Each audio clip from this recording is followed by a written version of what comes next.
बिस्मिल्लाहिर्रहमानिर्रहीम। अस्सलाम वालेकुम नाज़रीन। आज पाकिस्तान के जो सियासी मंजरनामे पर एक बहुत बड़ी ख़बर सामने आई और वो ख़बर जो है वो ये है कि जनूबी पंजाब को अलग सूबा बनाने के हवाले से वफाकी हुकूमत ने एक बड़ी पेशरफ्त आज की है।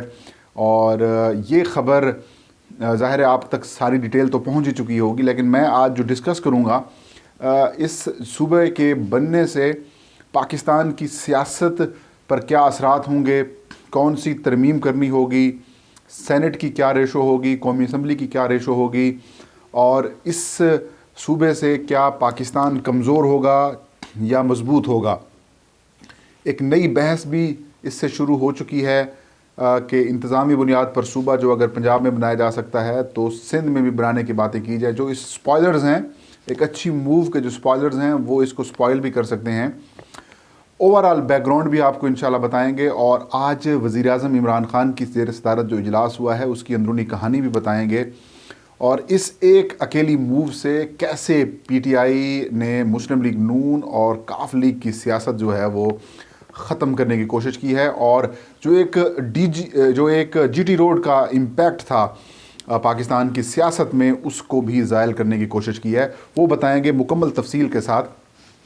तो सबसे पहले नाज़रीन आपके इल्म में होगा कि पाकिस्तान तहरीक इंसाफ की हुकूमत इक़्तिदार में आने से पहले एक ऐलान किया था और जो जनूबी पंजाब महाज के नाम से एक ग्रुप बनाया गया था जनूबी पंजाब के कुछ सियासतदानों का।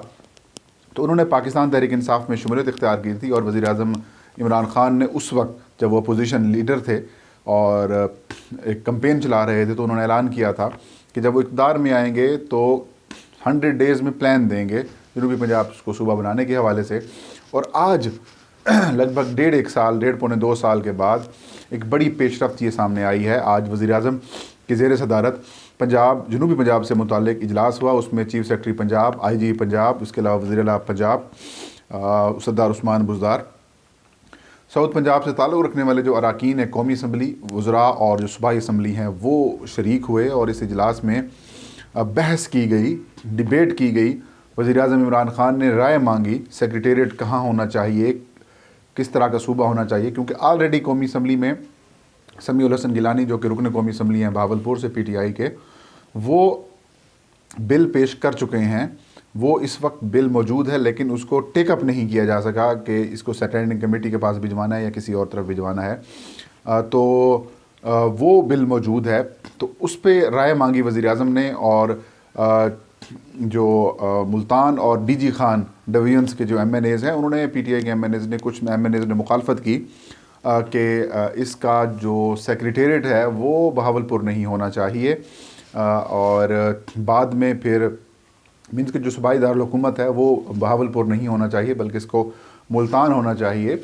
और लेकिन PTI के एक MNA जिनका नाम समीउल हसन गिलानी है, उन्होंने एक तजवीज़ दी कि आपके इल्म में भी है कि बहावलपुर सूबा बनाओ की तहरीक पहले से मौजूद है, क्योंकि 1954 तक बहावलपुर जो है वो सूबा रहा और जब 1 यूनिट बना और 1 यूनिट जब टूटा 1970-71 में तो बहावलपुर को पंजाब का डिवीज़न बना दिया गया और यूँ उसकी सूबे का जो दर्जा था वो ख़त्म कर दिया गया था। इस वजह से सूबे की बहाली की एक जो तहरीक है वहाँ के जो नवाब हैं, नवाब ऑफ बहावलपुर, अमीर ऑफ बहावलपुर, वो भी चला रहे हैं, काफ लीग भी चला रही है, मुस्लिम लीग नून भी उस सूबे की हामी है। इल्ला माशा कोई एक आध ऐसी सियासी जमात होगी जो वहाँ पे सूबे की बहावलपुर सूबे की बहाली की मुखालफत करती होगी, बाकी सब उसके हामी हैं।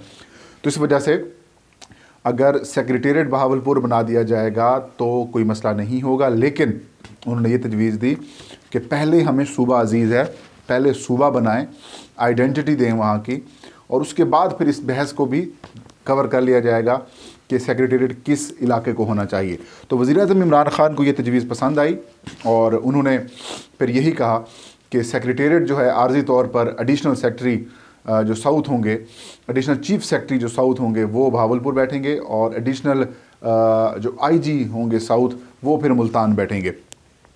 तो आज ये फ़ैसला हो गया, सेक्रेटेरिएट की मुंतकली भी हो गई। इसका मकसद ये है कि जो इदारे हैं और जो अमूर की मुंतकली है सूबे की, नए सूबे की, वो उधर शिफ्ट हो जाए साउथ पंजाब में, और जिस वक्त कानून साजी हो जाएगी तो उसके बाद ये जो टोटल जो फुल फ्लैज किस्म का सूबा है वो जब बन जाएगा तो उससे किसी किस्म की प्रॉब्लम नहीं होगी। अब बड़ा अहम मामला शुरू हो चुका है। सबसे पहले तो नाज़रीन इस सूबे की जो महल वकू है वो आपको मैं बता दूं। ये बुनियादी तौर पर जो सूबा होगा नाज़रीन 3 डिवीजन्स पर मुश्तमिल होगा, बहावलपुर डिवीज़न, मुल्तान डिवीज़न और डेरा गाजी खान डिवीज़न। और इनमें जो अज़ला हैं, जो मुल्तान डिवीज़न है उसमें मुल्तान ख़ुद हो गया, खानेवाल, लोधरा और विहाड़ी। बहावलपुर में बहावलपुर, बहावल नगर और रहीम यार ख़ान। डेरा गाजी खान में डेरा गाजी खान ख़ुद, मुजफ्फरगढ़, लिया और राजनपुर। इस वक्त ये जो डिस्ट्रिक्ट्स हैं और जो डिवीजन्स हैं 3, इनकी जो कौमी असम्बली में इसका इम्पैक्ट आगे मैं बताऊंगा। तो इस पर 6 सॉरी जो ये 3 डिवीजन्स पर मुश्तमिल सूबा है, इसकी जो कुल कौमी असम्बली में इस वक्त जो स्ट्रेंथ है वो 46 मेंबर्स पर मुश्तमिल है। बड़ा नंबर है। मुल्तान डिवीज़न की कुल 16 कौमी असम्बली की नशिस्तें हैं। मुल्तान की 6 हैं, खानेवाल की 4 हैं, लोधरा की 2 और विहाड़ी की 4 हैं। बहावलपुर डिवीज़न की 15 नशिस्तें हैं कौमी असम्बली की, बहावलपुर की 5, बहावल नगर की 4 और रहीम यार ख़ान की 6 हैं। डेरा गाजी खान की कुल 15 कौमी असम्बली की नशिस्तें हैं। मुजफ्फरगढ़ की 6 हैं, लिया की 2 हैं, डेरा गाजी खान की 4 और राजनपुर की 3 हैं। तो यूँ कुल 46 नशिस्तें हैं। सिर्फ जो जनरल नशिस्तें जो पाकिस्तान की कौमी असम्बली की ओवर कुल तादाद जो 242 है, सॉरी 342 है, लेकिन 272 ऐसे लोग होते हैं जो बराह रास्त इलेक्शंस में मुंतखब होते हैं। तो बराह रास्त मुंतखब होने वालों में से 46 मेंबर्स जो हैं वो इन 3 डिवीजन्स पर हैं। और इन 3 डिवीजन्स पर मुश्तमिल सूबा बनाने के हवाले से जो बिल है वो कौमी असम्बली में मौजूद है। अगर ये सूबा बन जाता है तो इसके असरात क्या होंगे? अगर ये सूबा बन जाता है तो इसके फिर असरात क्या होंगे? इसका असर ये होगा कि जो जीटी रोड और पंजाब की पूरे पाकिस्तान में, मतलब जो पंजाब जीतता है वो पूरा पाकिस्तान में हुक्मरानी करता है, वो जो एक मिथ है वो ख़त्म हो जाएगी, वो मिथ टूट जाएगी।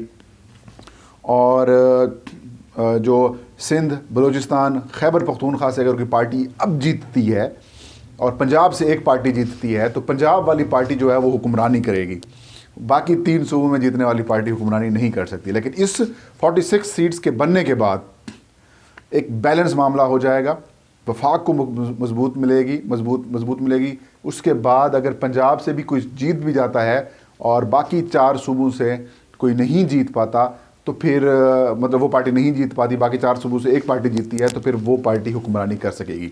तो एक बड़ा कलीदी किरदार होगा इन 46 नशिस्तों का हुकूमत साजी में। और इस वक्त क्योंकि जो पंजाब के 141 मेंबर्स हैं, जो सिंध है उसके 61 मेंबर्स हैं, खैबर पख्तूनख्वा के 51 मेंबर्स हैं, बलूचिस्तान के 16 हैं और इस्लामाबाद की 3 नशिस्तें हैं। अगर ये सूबा बन जाता है और आइनी तरमीम प्रोसेस क्या होगा वो भी मैं आपको बताता हूँ। तो अगर ये बन जाता है सूबा तो इसका जो पंजाब से 46 नशिस्तें जब कम हो जाएंगी तो पंजाब की 95 नशिस्तें इसके बाद बच जाएंगी और 95 और 46 इसमें से निकल जाएंगी 141 से, तो बाकी इम्पैक्ट मतलब पूरे पाकिस्तान का लेवल हो जाएगा। और इससे जो वफाकियत को भी ना सिर्फ मजबूत मिलेगी बल्कि जीटी रोड से जीतने वाली पार्टी की हुक्मरानी की एक मिथ भी टूट जाएगी और इससे अवाम को भी जो परेशानी मिलती है वो भी ख़त्म हो जाएगी। यकीनन ये जो फ़ैसला लिया जा रहा है अवामी मुश्किलात को ख़त्म करने के लिए लिया जा रहा है, इंतज़ामी अमूर को बेहतर बनाने के लिए किया जा रहा है। क्योंकि अगर कोई बंदा रहीम यार ख़ान या सादकाबाद से लाहौर सफ़र करता है तो उसको कम से कम 600-650 किलोमीटर का सफ़र करके फिर जाना पड़ता है और ये पूरी अलग एक्सरसाइज है। अगर जनूबी पंजाब सूबा बन जाता है, उसका सेक्रेटेरिएट मुल्तान बन जाता है या फिर बहावलपुर बन जाता है तो सादकाबाद वालों को 150-200 किलोमीटर मिलेगा बहावलपुर भी और 150-200 किलोमीटर मिलेगा उनको 2-3-250 किलोमीटर मिलेगा उनको मुल्तान। तो एक अवामी मसला, अवामी जो मसाइल है उसको हल करने में एक बड़ा मुआविन साबित होगा और इसका इम्पैक्ट भी होगा। अब हम डिस्कस करते हैं सेनेट में क्या सिचुएशन है। सेनेट में 104 सीटें हैं नाजरीन, 4 सीटें वफाक की हैं, बाकी जो नई तरमीम है उसके बाद क्योंकि फाटा की जो नशिस्तें हैं वो KPK में शिफ्ट हो गई हैं तो 100 बाकी नशिस्तें हैं वो इसके बाद जो है वो 25-25 सारे सूबों को मिलनी है। लेकिन अगर सूबा ये बन जाता है तो फिर 20-20 की रेशो से पूरे 5 सूबों में इसकी तकसीम हो जाएगी, अगर 5वां सूबा ये बन जाता है तो यूँ सेनेट की भी नुमाइंदगी जनूबी पंजाब के लोगों को मिल जाएगी, भरपूर नुमाइंदगी मिल जाएगी। कौमी असम्बली होगी, अलग सूबाई असम्बली बनेगी, सेक्रेटेरिएट बनेगा, हाई कोर्ट बनेगी, उनके बेंचेस बनेंगे, तो एक अलग पूरी की पूरी जिस तरह से एक सूबे की एक्सरसाइज होगी वो बनेगी। और अभी जो इब्तदाई फैसला किया गया है वो अब तक खबर भी आ गई होगी कि 3-3.5 अरब रुपये भी जारी किए जाएंगे। 1000 से ज़्यादा जो है वो नई असामियाँ पैदा की जाएंगी और बहावलपुर में जो सेक्रेटेरिएट बनाया जाएगा उसमें जो एडिशनल सेक्रेटरी बैठेंगे, और ओवरऑल जो बाकी जो लाहौर में एक अमूर हैं उनके एक पूरे सब ऑफिस जो हैं वहाँ पे तश्कील दिए जाएंगे। तो एक अच्छी मूव है। अब हम डिस्कस करते हैं इसके मतलब किस तरीके से अब ये सूबा बनेगा। सबसे पहले जो पंजाब असम्बली में करारदाद मंजूर होगी जनूबी पंजाब सूबा के हवाले से, वो कसरत राय से मंजूर हो जाएगी, तो उसका कोई इम्पैक्ट नहीं है। वो करारदाद फिर सूबाई अपना इधर भिजवा दी जाएगी वफाक में।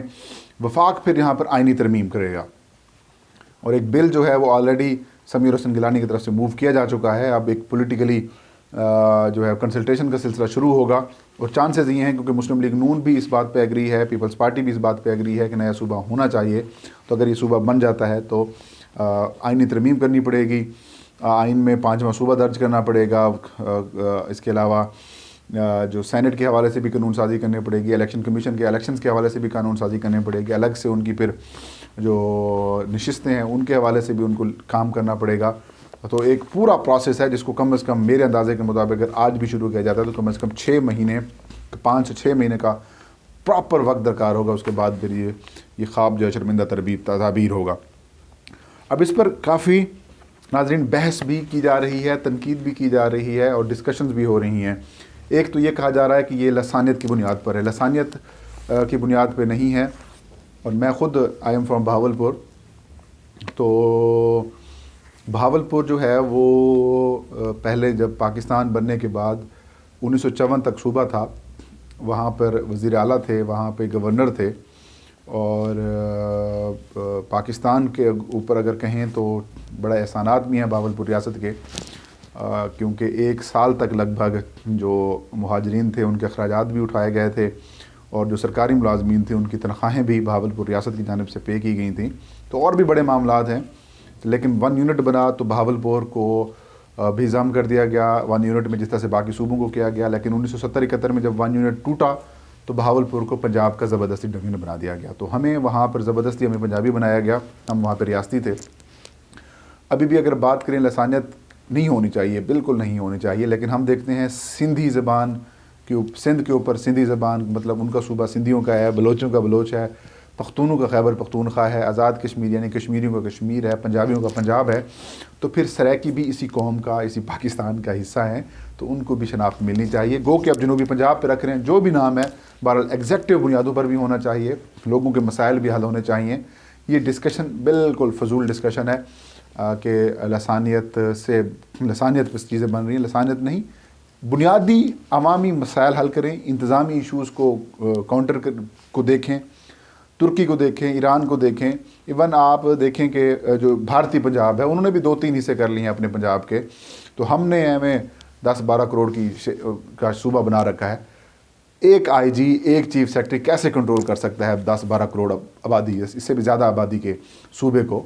तो लिहाजा ये एक अच्छी मूव है, देर है दुरुस्त है, ऐद है, और मेरी तवक्को भी यही है कि इमरान खान साहब अपने वादे की तकमील करेंगे और जनूबी पंजाब सूबा अपने दौर में बना के ही जाएंगे। तो नाज़रीन ये थी आज की अपडेट। इंशाल्लाह नेक्स्ट वीडियो में नई खबर और नए इशू के साथ हाज़िर खिदमत होंगे। तब तक फ़हीम अख्तर को इजाज़त दीजिए। अल्लाह हम सब का हामी और नासिर हो।